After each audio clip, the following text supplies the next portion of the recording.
असे म्हटले जाते की नशीबवान ते आहेत ज्यांना एक निष्ठावान मित्र असतो. काय आम्ही नशीबवान आहोत की दुर्दैवी?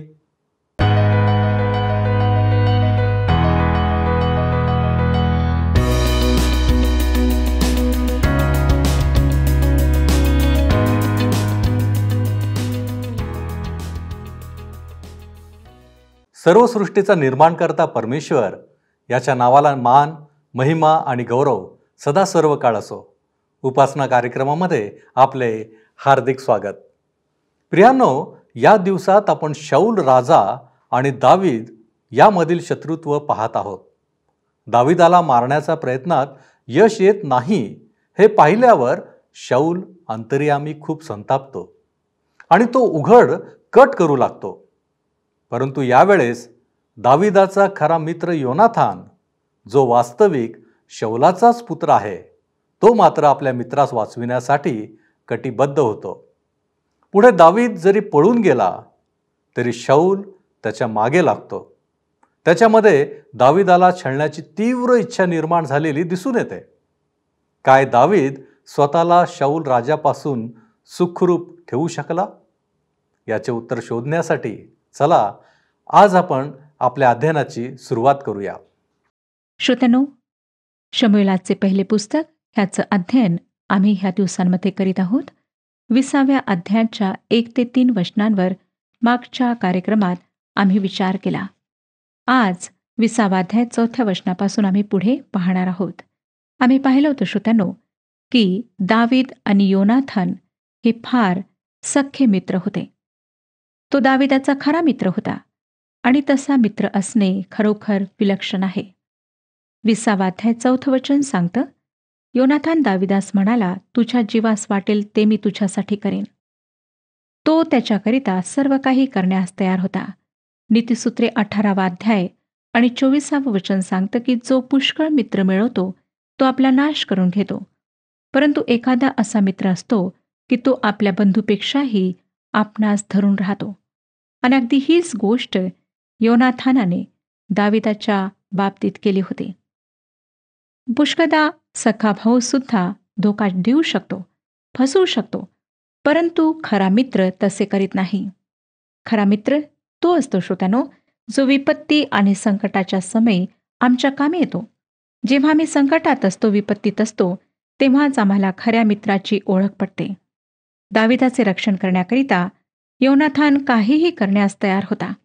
5वं वचन, दावीद योनाथानास म्हणाला, पहा, उद्या चंद्रदर्शन आहे व राजाच्या पंक्तीस बसून भोजन करावयाचे मला चुकणार नाही, तर तू मला जाऊ दे, म्हणजे मी परवा संध्याकाळपर्यंत रानात लपून राहीन. जेवणाच्या वेळी महालात दावीदाला उपस्थित राहायचे होते, परंतु तो तेथे जाण्याकरिता घाबरत होता. तो 3 दिवस गायब राहण्याकरिता योनाथाजवळ परवानगी मागत होता. 20वा अध्याय 6 आणि 7 वचने सांगतात, तुझ्या बापाने माझे नाव काढलेस तर त्यास सांग की दावीदाला आपला गाव बेथलेम येथे तातडीने जावयाचे होते, म्हणून त्याने मोठ्या आग्रहाने माझजवळ रजा मागितली. तेथे त्याच्या सगळ्या कुळाचा वार्षिक यज्ञ आहे. ठीक आहे, असे जर तो म्हणाला तर तुझा दास सलामत आहे असे समज, पण त्याला राग आला तर काहीतरी घात करण्याचा त्याचा हेतू आहे असे समज. ह्या प्रकारे दावीद शाऊलाच्या हृदयात खरंच काय आहे ते शोधून काढणार होता. नंतर श्रोत्यांनो, 9 ते 17 वचने आपण अवश्य वाचा. वेळेअभावी ही वचने मी आपणाकरिता वाचू शकणार नाही. परंतु योनाथानाला कळून चुकले होते की त्याच्या बहिणीचा नवरा त्याच्या वडिलाच्या नंतर सिंहासनावर बसणार आहे. म्हणून त्याने विनंती केली की जेव्हा दावीदाच्या हातात सत्ता येईल तेव्हा त्याचे योनाथानाच्या घराण्याशी जे नाते आहे ते त्याने विसरू नये. अशा प्रकारे योजना तयार करण्यात आली जेणेकरून हे 2 मित्र एकमेकांशी दळणवळण ठेवू शकत होते, सर्व गोष्टी एकमेकांना विदित करू शकत होते. योनाथान त्याला भेटतो किंवा नाही ह्यावर कडक नजर ठेवण्यात येत होती. त्यामुळे ह्या दोघांना फार सावधगिरी बाळगावी लागत होती. योनाथानाकरिता योजना बनविण्यात आली की योनाथान धनुष्य आणि बाण घेऊन निशाणाबाजी करेल.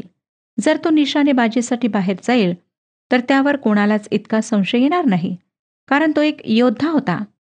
दावीद मैदानात लपून राहील आणि योनाथान आपल्या शस्त्रवाहकाला घेऊन मैदानात येईल आणि बाण मारेल.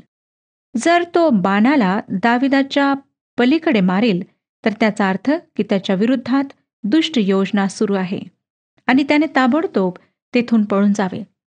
परंतु जर तो बाण दाविदाच्या जवळ मारेल, त्याच्या समोर पलीकडे नाही, तर त्याने समजून घ्यावे की त्याच्या जीवाला कसलाही धोका नाही आणि तो वापस महालात येऊ शकतो.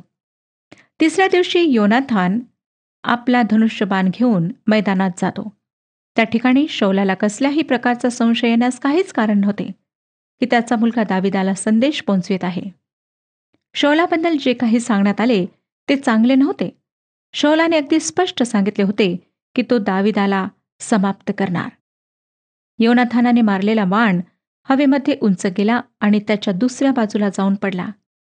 ह्याचाच अर्थ की दाविदाला तेथून पळ काढायचा होता.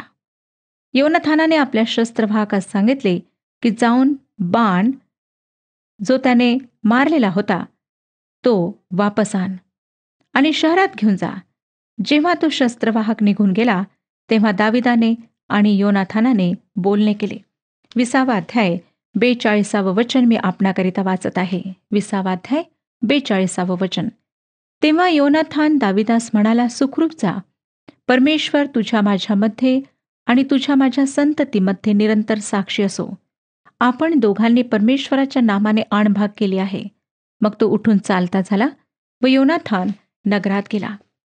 श्रोत्यांनो, ह्यानंतर दावीद संकटात आहे. तो पळून जाणार आहे.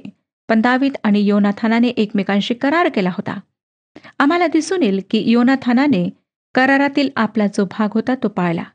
तो दाविदाशी पूर्ण जीवनभर विश्वासू आणि खरा राहिला. दावीद सुद्धा त्याच्याशी आणि त्याच्या घराण्याच्या लोकांशी विश्वासू व प्रामाणिक राहिला.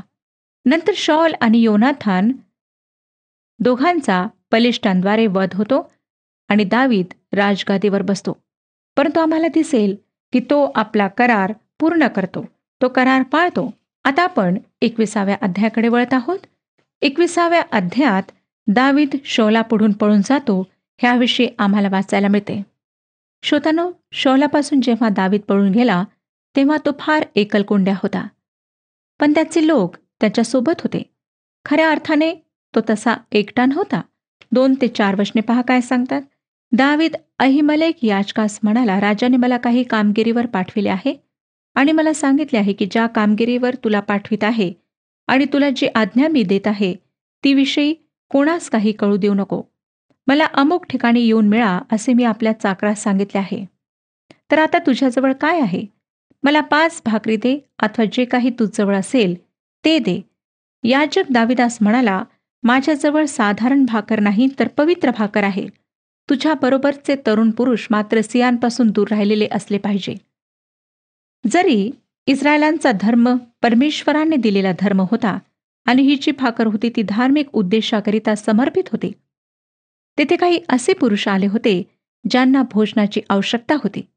दाविदाला आणि त्याच्या माणसांना ती भाकर देत असताना याजक नियमशास्त्रातील गोष्टींचे उल्लंघन करीत होता, परंतु नियमशास्त्राच्या आत्म्याचे नाही. तुम्हाला कदाचित माहीत असेल श्रोत्यांनो की परुषी लोकांनी नियमशास्त्र तोडण्याबद्दल जे प्रभू येशू ख्रिस्ताने तोडले नव्हते, परंतु येशू ख्रिस्ताला त्यांनी आव्हान केले होते. प्रभू येशू ख्रिस्ताने तेव्हा दाविदाच्या जीवनातला एक प्रसंग सांगून त्यांच्या दोषारोपणाचा विरोध केला आणि तो प्रसंग आम्हाला मार्क शुभवर्तमान 2 अध्याय 23 ते 28 वचनांमध्ये वाचायला मिळतो. मार्क शुभवर्तमान 2 अध्याय 23 ते 28 वचने. येथे प्रभू काय म्हणत आहे की त्याच्या दिवसात जर दावीद तसे करू शकला आणि जेव्हा ते बरोबर होते, तर येथे दाविदापेक्षा महान एक आहे आणि तो सुद्धा तसे करू शकतो. दाविदाने समर्पित भाकर खाल्ली कारण त्याला तिची आवश्यकता होती. येशू ख्रिस्त म्हणतो की मानवाच्या आवश्यकता सर्व रीतिरिवाज आणि विधी आणि नियम ह्यापेक्षा अधिक महत्त्वाच्या आहेत. 21 अध्याय 7 वचन सांगतं, त्या दिवशी तेथे दवेग नामक शौलाचा एक सेवक परमेश्वरासमोर खोळंबून राहिला होता. तो अधुमी असून शौलाच्या गुराख्यांचा प्रमुख होता. त्या गर्दीत सुद्धा श्रोत्यानो एक यहुदा इस्करियोती मंदिरात होता, ज्याचे नाव दवेग होते. तो शौलाच्या गुराख्यांचा प्रमुख होता. तो दाविदाचा आणि मुख्य याजकाचा विश्वासघात करणार होता. ह्या माणसाबद्दल दाविदाला बरेच काही म्हणायचे आहे, जे तो स्तोत्रसंहिता 52 मध्ये म्हणतो. आपण हे स्तोत्र वाचू शकता. 8वं वचन पुढे सांगतं, मग दावीद अहिमलेखास म्हणाला, येथे तुझ्यापाशी एखादा भाला किंवा तरवार आहे काय? राजाची कामगिरी एवढ्या निकडीची होती की मी आपली तरवार किंवा आपली दुसरी हत्यारे बरोबर आणली नाहीत. आता मी आपले लक्ष शेवटल्या भागाला कसा चुकीचा आधार देण्यात येतो ह्याकडे लावू इच्छिते. मी असे ऐकले आहे श्रोत्यानो, की आम्ही प्रभूसाठी काही गोष्टी केल्या पाहिजेत आणि त्यासुद्धा त्वरित केल्या पाहिजेत, कारण राजाचे कार्य त्वरित करायला हवे. आराम करण्यासाठी समजून घेऊया की दावीद ह्या ठिकाणी काय म्हणत आहे. त्याच्याजवळ तलवार किंवा भाला नव्हता, कारण त्याला लवकर निघावे लागले आणि दावीद आपल्या राजाच्या कामगिरीसाठी आलेला नाही. ह्या ठिकाणी तो चुकीचे वर्णन करीत आहे. ह्या ठिकाणी मी हेच म्हणू इच्छिते की राजाच्या कार्याकरिता घाई करण्याची आवश्यकता नाही. काय आपण कधी लक्षात आणले आहे काय की किती संयमाने परमेश्वर कार्य करतो? तो त्याच संयमाने शांतीने दाविदाच्या जीवनात कार्य करणार होता. या पृथ्वीवरील गुहेमध्ये त्याला शिक्षण आणि प्रशिक्षण मिळणार होते. ही परमेश्वराची पद्धती आहे. परमेश्वर कधीच घाई करीत नाही. मोशे घाईत होता आणि तो परमेश्वराच्या लोकांना 40 वर्षे आधी, जेव्हा परमेश्वर तयार नव्हता, तेव्हा सोडविण्याकरिता तयार होता. परंतु परमेश्वराच्या दृष्टिकोनातून मोशे तयार नव्हता. परमेश्वराने त्याला निर्जन स्थानात ठेवले आणि त्याला प्रशिक्षित केले, त्याला शिक्षण दिले.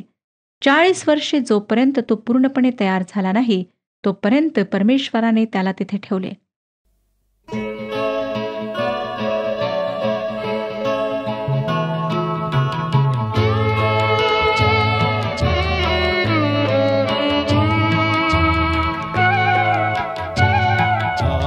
जीव तुझ साठीच रे ख्रिस्ता, आता स्वीकारून घे मला. आलो मी तव दारीच रे ख्रिस्ता, आता कवटाळून घे मला. जीव तुझ साठीच रे.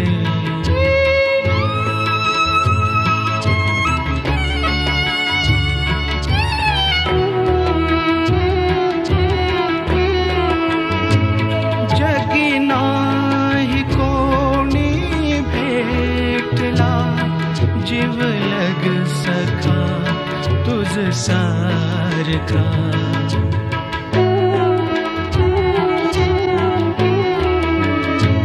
जगी नाही कोणी भेटला, जीवलग सखा तुझ सारखा. भारावणे मन जाई रे ख्रिस्ता, बघता निस्वार्थ तव प्रेमा. जीव तुझ साठीच रे.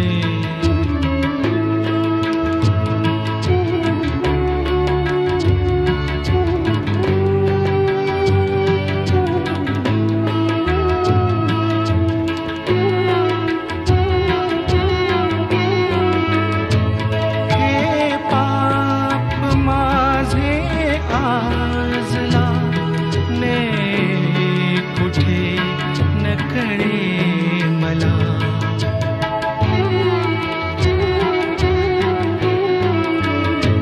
हे पाप माझे. परमेश्वराने आपल्या एकुलत्या एक पुत्राला वधस्तंभावर जाण्याच्या 33.5 वर्षे आधी ह्या जगात आणले. जी गोष्ट परमेश्वराच्या कार्याविषयी आम्हाला ठळक दिसते ती म्हणजे परमेश्वर फार संयमाने आणि शांतीने कार्य करतो. तो घाईने कधीच कार्य करीत नाही. श्रोत्यानो, आम्ही स्वतः किती असंयमी होतो. दाविदाला संयम शिकावा लागला. ह्याच प्रकारे परमेश्वराला त्याच्या लोकांना प्रशिक्षित करावे लागते. ज्या कोणाला परमेश्वराने आतापर्यंत उपयोगात आणले त्या सगळ्यांना परमेश्वराने अशाच प्रकारे संयम शिकवला. नववचन सांगतं, याजक म्हणाला, एला खोऱ्यात गल्ल्यात बलिष्ठाचा तुम्ही वध केला, त्याची तरवार आहे. ती मी वस्त्रात गुंडाळून एफोदाच्या मागे ठेविली आहे. तुम्हाला पाहिजे तर ती घ्या. ती शिवाय दुसरी कोणतीही तरवार येथे नाही. दावीद म्हणाला, तिच्यासारखी दुसरी तरवार नाही, ती मला दे. जेव्हा दावीद लहान होता तेव्हा त्याने गोफण किती चांगली उपयोगात आणली हे आम्ही पाहिले आहे. तो फार तरबेज होता, परंतु तो बरीच वर्षे राजाच्या महालात राहिला. कदाचित त्याचा गोफणीचा नेम आता तितका चांगला राहिला नव्हता. आता त्याला तरवारीची आवश्यकता पडत आहे आणि तो गल्ल्याथची तरवार वापरतो. 10वं वचन, दावीद त्या दिवशी निघून शौलाच्या भीतीने पळाला आणि गथाचा राजा आखीश याचकडे गेला. दावीद शौलापासून शक्य होईल तितका दूर निघून गेला आणि आखीश या ठिकाणी जाऊन पोहोचला. नंतर आम्हाला पुढची वचने सांगतात, 11 ते 15 वचने. आखीशास त्याचे सेवक म्हणाले, त्या देशाचा राजा दावीद तो हाच ना? शौलाने हजारो वधिले, दाविदाने लाखो वधिले, असे ज्याच्याविषयी बोलून नाचत गात होते, तो हाच ना? दाविदाने हे बोलणे मनात ठेविले आणि गथाचा राजा आकीश याचा त्याला फार धाक वाटला. तेव्हा त्याने त्यांच्यापुढे आपली चालचर्या बदलून वेड्याचे मिश केले. तो फाटकाची कवाडे खडखडू लागला व आपल्या दाढीवर लाळ गाळू लागला. आखीश आपल्या सेवकास म्हणाला, पहा, हा माणूस वेडा आहे हे तुम्हास दिसते ना? तुम्ही त्यास मजकडे का आणले? माझ्यापाशी वेडी माणसे काय कमी आहेत म्हणून तुम्ही माझ्यासमोर वेडीचार करावयाला याला आणले आहे? असला मनुष्य माझ्या घरात यावा काय? श्रोत्यानो, दाविदाचा अभिनय, हावभाव इतके चांगले होते की आखीश राजाने विश्वास केला की खरोखर तो वेडा आहे आणि अशा प्रकारे दाविदाचे संकट टळले. आता 22व्या अध्यायात आम्हाला आढळतं की दाविदाने चांगले शक्तिशाली लोक एकत्र केलेत. ह्या अध्यायात जेव्हा दावीद गुहेत कपारीत लपून राहत होता तेव्हा त्याच्या जीवनात एका विशेष गोष्टीचा आरंभ झाला. तो आता शिकत होता की राजाच्या कार्यामध्ये घाई करण्याची आवश्यकता नाही. परमेश्वर त्याला शिकवित आणि प्रशिक्षण देत होता. जेव्हा तो शौलापासून वाचण्याकरिता इकडे तिकडे लपित आहे, तो भटक्या लोकांप्रमाणे इकडे तिकडे वणवण भटकत होता. त्याला पृथ्वीवरच्या जंगलात, गुहेत, कपारीत जबरदस्तीने राहावे लागले, कारण राजाच्या त्या भयंकर द्वेषाग्नीपासून वाचण्याचा दुसरा मार्ग नव्हता. ह्या दरम्यान दावीद स्वतःचे वर्णन 26वा अध्याय आणि 20व्या वचनात अशा प्रकारे करतो, मी परक्याच्या भूमीवर यहोवा देवाच्या समक्षतेपासून दूर मरावे काय? डोंगरावर तित्रांची शिकार करावी त्याप्रमाणे इस्रायलाच्या राजाने माझ्या जीवाची पारत करण्यासाठी वणवण का फिरावे? नंतर स्तोत्रसंहिता 102 आणि 6व्या वचनात तो लिहितो, दूरवरच्या ओसाड प्रदेशातील गिधाडासारखा किंवा वाळवंटातील एकाकी गुबडासारखा मी झालो आहे.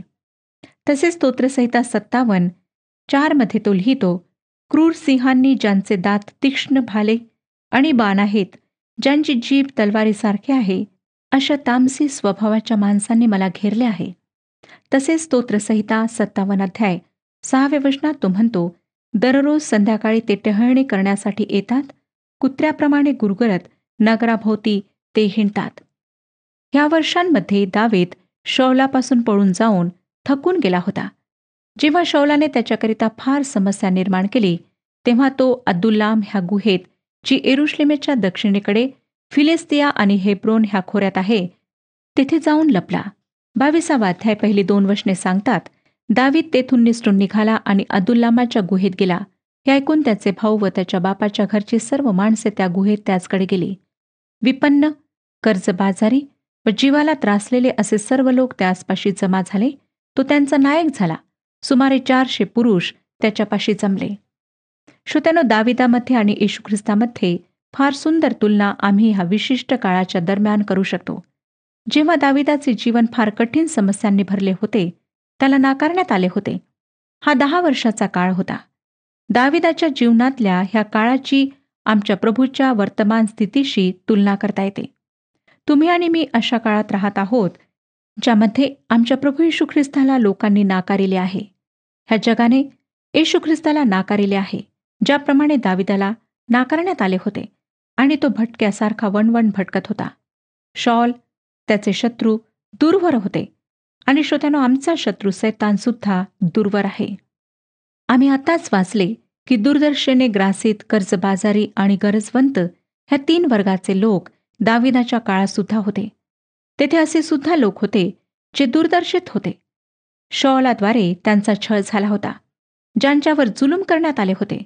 बरीच वर्षे दावीदचा आणि शौलाचा बेबनाव होता. पुष्कळसे लोक असे होते जे शौलाशी प्रामाणिक होते, परंतु शेवटी त्यांना तेथून जबरदस्तीने पळ काढावा लागला, कारण त्यांचे जीवन संकटात होते. श्रोत्यानो, जर जगामध्ये आपणासोबत अन्याय झाला आहे, लोकांनी आपल्यावर अत्याचार केलेले आहेत, जुलूम करण्यात आलेला आहे आणि कोठे जाण्यास आणि आश्रय घेण्यास जागा नाही, तर येशूकडे पहा, त्याच्याजवळ या. तो तुमची मदत करण्याकरिता तयार आहे. 3 आणि 4 वचन सांगतं, तेथून दावीद मवाबातील मिस्पा येथे जाऊन मवाबाच्या राजास म्हणाला, परमेश्वर माझे काय करणार हे मला समजेपर्यंत माझ्या आईबापास येऊन तुमच्यापाशी राहू द्या. त्याने त्यास मवाबाच्या राजासमोर आणले. दावीद तेथल्या गढीत राहत होता, तोपर्यंत ती त्याचपाशी राहिली. मवाब देशात पळून जाणे, श्रोत्यांनो, म्हणजे तेच करणे जे त्याच्या बऱ्याच पिढ्यांच्या आधी बेथलेमातील एका कुटुंबाने केले होते. त्या पुरुषाचे नाव होते अलीमलेक. जेव्हा इस्रायलमध्ये दुष्काळ पडला, तेव्हा तो आपल्या कुटुंबाला घेऊन मवाब देशात गेला आणि त्या कारणामुळेच रूथचे नाव बायबलमध्ये आले आहे. नंतर 5 ते 8 वचने पुढे सांगतात, गाद संदेष्टा दाविदास म्हणाला, गढीत राहू नको, तेथून निघून यहुदा देशात जा. तेव्हा दावीद तेथून निघून हरेत नामक वनात गेला. दाविदाचा व त्याच्या बरोबरच्या लोकांचा पत्ता लागला आहे असे शौलाने ऐकले. त्या समयी तो गिबा येथे एका उच्च जागी चिंचेच्या झाडाखाली हाती आपला भाला घेऊन बसला होता व त्याचे सर्व सेवक त्याच्या सभोवती उभे होते. तेव्हा शौल आपल्या सभोवतालच्या सेवकास म्हणाला, बन्यामिनी लोक हो, ऐका, इशायाचा पुत्र तुम्हा सर्वांस शेते व द्राक्षांचे मळे देणार आहे काय? आणि तो तुम्हा सर्वांस सहस्त्रपती व शतपती करणार आहे काय? म्हणून तुम्ही सर्वांनी मजविरुद्ध कट केला असून माझ्या पुत्राने इशायाच्या पुत्राशी करार केल्याचे कोणी माझ्या कानावर घातले नाही. आज माझ्या पुत्राने माझ्या नोकरास माझा घात करण्यासाठी टपून बसण्यात चिथाविले असून मला कोणी कळविले नाही व माझ्याबद्दल कोणास वाईटही वाटले नाही ना? श्रोत्यानो, असं दिसतं की शौलामध्ये काही विचित्र प्रवृत्ती वाढत आहे. त्याच्यामध्ये छळण्याची तीव्र इच्छा बळकट झाली आहे. कदाचित ही इच्छा ह्यामुळे अधिक वाढली जेव्हा त्याला कळले की त्याचा स्वतःचा मुलगा त्याच्यासोबत प्रामाणिक नाही. नंतर 9 आणि 10 वचने पहा काय सांगतात. तेव्हा शौलाच्या नोकरावर नेमिलेला दवेग अदोमी म्हणाला, मी इशायाच्या पुत्रास नोब येथे अहिटुबाचा पुत्र अहिमलेक याचकडे येताना पाहिले. त्याने त्याच्यासाठी परमेश्वराकडे प्रश्न केला, त्यास अन्न सामग्री पुरविले आणि गल्ल्यात बलिष्ठाची तरवार त्यास दिली. दवेगाने ही माहिती शौलाला दिल्यानंतर शौल अहिमलेक याचकाच्या मागे जाण्याचा विचार करतो. 11 ते 14 वचने. तेव्हा राजाने अहिटुबाचा पुत्र अहिमलेक याजक यास आणि त्याच्या बापाच्या घराण्यातील सर्व मनुष्य म्हणजे नोब येथे राहणारे सर्व याजक यास बोलावणे पाठविले. तेव्हा ते सर्व राजाकडे आले. शौल म्हणाला, अहिटूब पुत्रा ऐक. तो म्हणाला, आज्ञा महाराज. शौल त्यास म्हणाला, तू व इशायाचा पुत्र अशा तुम्ही दोघांनी मजविरुद्ध कट केला आहे. तू त्यास भाकर व तरवार दिली आणि त्याच्यासाठी तू परमेश्वराकडे प्रश्न केला व त्यामुळे तो आज मजविरुद्ध उठून माझा घात करू पाहत आहे. याचे काय कारण? अहिमलेखाने राजास उत्तर केले, आपल्या सर्व सेवकांमध्ये दाविदासारखा विश्वासू कोण आहे? तो तर राजाचा जावई असून आपल्या मंत्री मंडळातला आहे. दरबारात त्याची मोठी प्रतिष्ठा आहे. शौलाने अशा प्रकारे ह्या लोकांना बोलून प्रश्न केला. 15 ते 17 वचने. मी काय आजच पहिल्याने त्याच्यासाठी देवापाशी प्रश्न करू लागलो काय? असे मजकडून न घडो. राजाने आपल्या ह्या सेवकास आणि माझ्या बापाच्या सर्व घराण्यास असा बट्टा लावू नये, कारण या प्रकरणी आपल्या दासास अधिक उणे काहीच माहीत नाही. राजा म्हणाला, अहिमलेखा, तुला व तुझ्या बापाच्या घराण्यातील सर्वांना अवश्य मेले पाहिजे. तेव्हा जवळ प्यादे उभे होते. त्यास राजा म्हणाला, चला परमेश्वराच्या याचकांचा वध करा, कारण ते दाविदाचे मिलाफी झाले आहेत. तो पळून गेला हे त्यास ठाऊक असूनही त्यांनी माझ्या कानावर घातले नाही, पण परमेश्वराच्या याचकांवर राजाचे सेवक आपला हात टाकिनात. श्रोत्यानो, जेव्हा त्याने पाहिले की त्याचे सेवक या याचकांवर आपला हात टाकत नाहीत, तेव्हा त्याने दवेगास म्हटले की चल तू जाऊन त्या याचकांवर तुटून पड. तेव्हा अदोमी दवेग याचकांवर तुटून पडला व त्या दिवशी सणाचे एफोद धारण करणाऱ्या 85 पुरुषांचा त्याने वध केला. जे काही शौलाने केले ते फार लाजिरवाणे आणि भयानक कृत्य होते.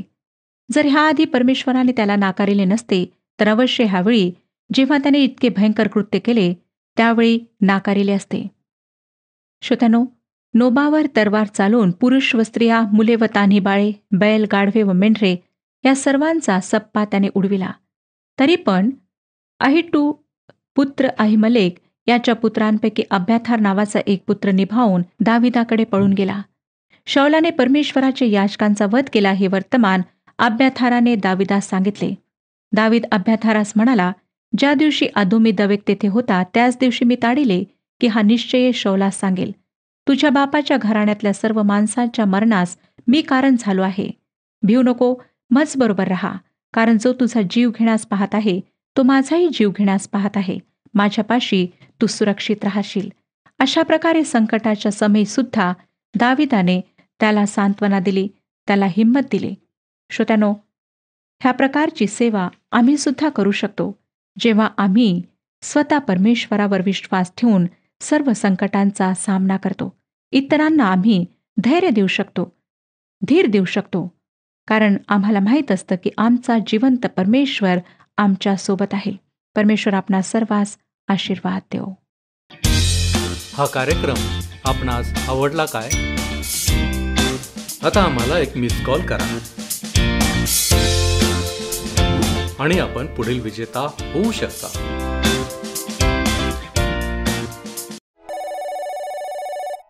प्रियानो, देवाची इच्छा आहे की आम्ही संकटात असलेल्यांना मदत करावी, इतरांवर आम्ही प्रीती करावी. खरंच आज विचार करण्याची गरज आहे की आम्ही कोणाचे मित्र आहोत काय? काय आम्ही मदत करणारे आहोत काय?